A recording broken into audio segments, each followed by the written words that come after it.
It's better than fucking Revelations. That's for I don't know. You didn't really have with the whole fucking, I thought the story they gave you enough. Like the whole. Good. Like with the scene on the highway with the cars. No. I was like, okay, that makes sense. If this kid can control all that stuff, she bought him the toy car set. It just turned into a goddamn action film. It's crazy. That was like the biggest thing they've done in any of these films. I was like, what the fuck? This is like Men in Black 2. Or not Men in Black, Bad Boys 2, man. This goes fucking nuts. I don't know, man. I just liked it because I didn't expect them to get away and then still end up dying. You know what I mean? I was just like, wow, that's kind of a... Because most films, they'll never get out. Like, if they're going to die, they're just going to not make it toward the morning. Yeah, I thought, that was a little surprising, I guess. They pulled the House of 1,000 Corpse. What? They pulled House of 1,000 Corpse. What do you mean? She lived to the morning and then died. That ending is so stupid in House of 1,000 Corpses. I knew you were going to say that. I don't find it that stupid. This movie I don't was that she fucking dies. It makes no fucking sense. They don't. Where is this underground fucking place? Why is there a whole society underground? It makes no sense. This isn't Cub, JP. This is House of 1,000 Corpse. Get your shit right. Okay. This movie was like really forced. It seemed like. I mean, I didn't think it was a bad movie, but you could tell they were like really pushing the boundaries with the Children of the Corn stuff in this movie. Like it was like a very unnecessarily made movie. There was really no reason for them to make this movie. And like you said, like you were saying before, they just made this movie because. But that doesn't make it a bad movie, though. It doesn't make it. It does not make it a bad movie, but you could just tell. Like, I mean, a ninth. Well, technically, it's like the 8th, I guess, if you don't consider the remake, but. I mean, I don't know. I didn't have any problems. Like, I didn't have horrible problems with this movie, but at the same time, it's just kind of a pointless movie. Kind of like most of the other ones, but I don't know. Yeah, I mean, this was obviously another film that was just peppered into Children of the Corn. Maybe. I think it was, at least. Mm-hmm. But I'm with Jeremy. It doesn't make it bad. I think this is actually a good movie. I'll say it. I get actually really no enjoyment out of this movie, to be honest. Why? I don't think it's a poorly made film at all. Mm-hmm. I just don't really like what's going on. I don't like the whole.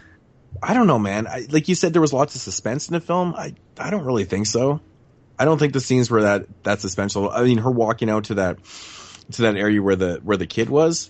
What about this scene where maybe a little bit, but I don't find it was overly. She went outside to distract him, and he's looking at her, and he knows. We know that he knows, but she doesn't know that he knows. But she's starting to think he knows, and he's like, "Well, there's only water over by the shed." Now you said you didn't go to the shed, and first he was like, "Well, you said you didn't come out," and he's like, "Well," she's like, "Well, I did. I came out to pee, but I wasn't really thinking." And you just know she's. But I love scenes like that. That was good, well written. Sure. It didn't really, do a lot. Hey, Moodz, you know who directed this film? Who? The same guy who directed Cam to Cam. Nah. Really? I thought you would like this one more simply because it's not spoon-fed to you. They give you enough for you to kind of make your own ideas out of it, and they leave it open-ended enough. No. I respect some of the ideas and stuff, and even the dark ending and stuff. But to be honest, I didn't find it very entertaining. Like, I don't know, man. This is only the second time I've seen the film. I definitely liked it a lot more this time than I originally liked, or when I originally watched it. I actually fucking hated this film when I first watched it. I thought it was complete garbage. But I don't know, man. I just, it's not really doing a whole lot for me. I like the whole aspect of doing something completely different. I like the dark ending. There's aspects of this film that were okay, but overall, man, I wasn't buying into it. Now, did you at least like the setting? Because I dug like the house. I liked the way that it looked. It looked real. Like it would be out there. There's gaps in the windows. There's not like a screen or anything, and it just seems like honestly, no. I felt like the setting was it was almost too generic. It was just too kind of placent for it. I don't know. It didn't really. That even didn't do anything for me. Yeah, I liked it. See, I wasn't a big fan of the setting, to be honest. And it just the whole set pieces that they used felt awkward to me too, man. Like when they're going through, there's like a mudroom area when they're going into their little fucking shed that they're staying in and stuff. I don't know what the hell was up with that. It kept confusing me. You had to go through 2 doors to get in there. I was like, what the fuck is going on? I don't know. Weird little shit that I noticed, but So I'm not overly big fan. Ratings.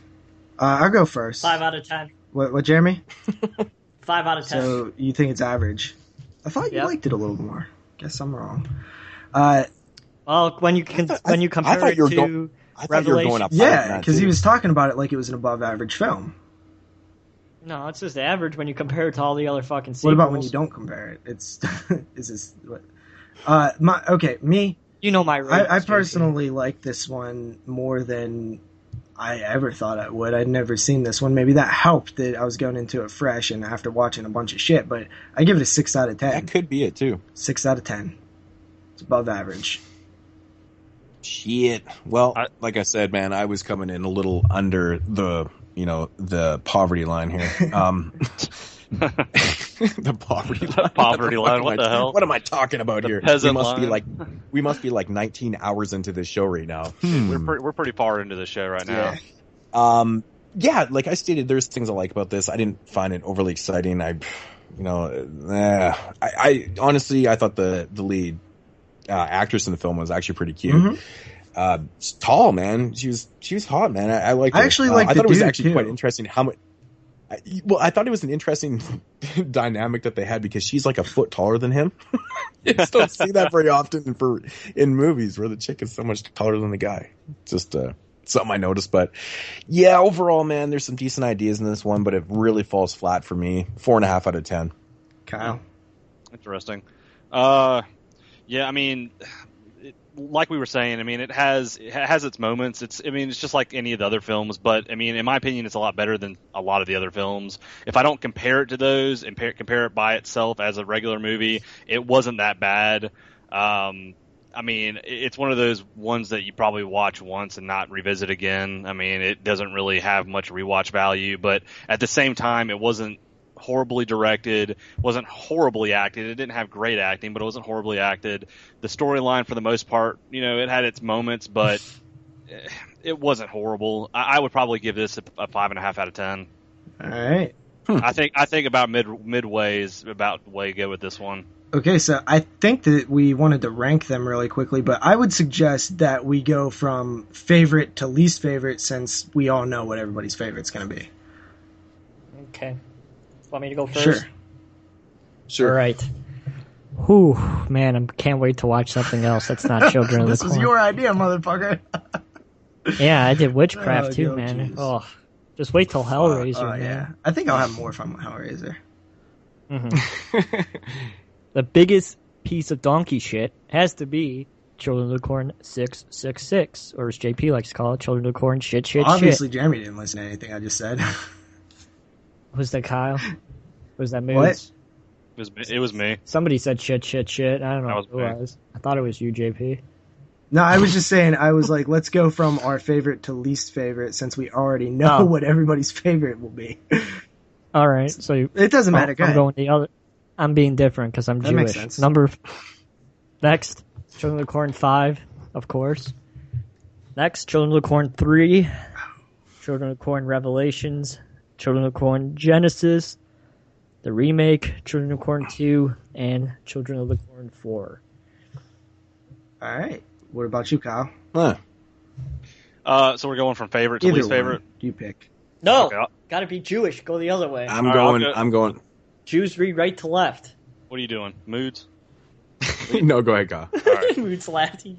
All right. What I'm going to do, I'll do least favorite to favorite. All right. So, least favorite, obviously, 666.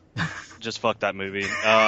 Just fuck that movie. Second to least, just fuck that movie, dude. That movie should be a shirt. Blow up. Children of the Corn 666. Yeah. Just fuck that movie. Or if you don't like blue cheese, go fuck your mother. Yeah. Next, I have Children of the Corn, Fields of Terror as my number 8. Number 7, I have Children of the Corn. What did I have? The Gathering, 4. Maybe? No, the Gathering's number 4. So no, I had The Final Sacrifice.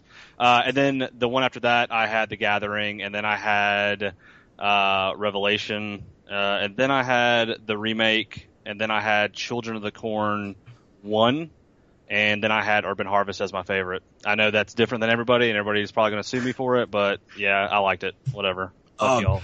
No, it doesn't have to be the same, man. That's good. Okay, well, I'm gonna, go against the grain here and do exactly what JP requested in the first place. Fucking Canadian.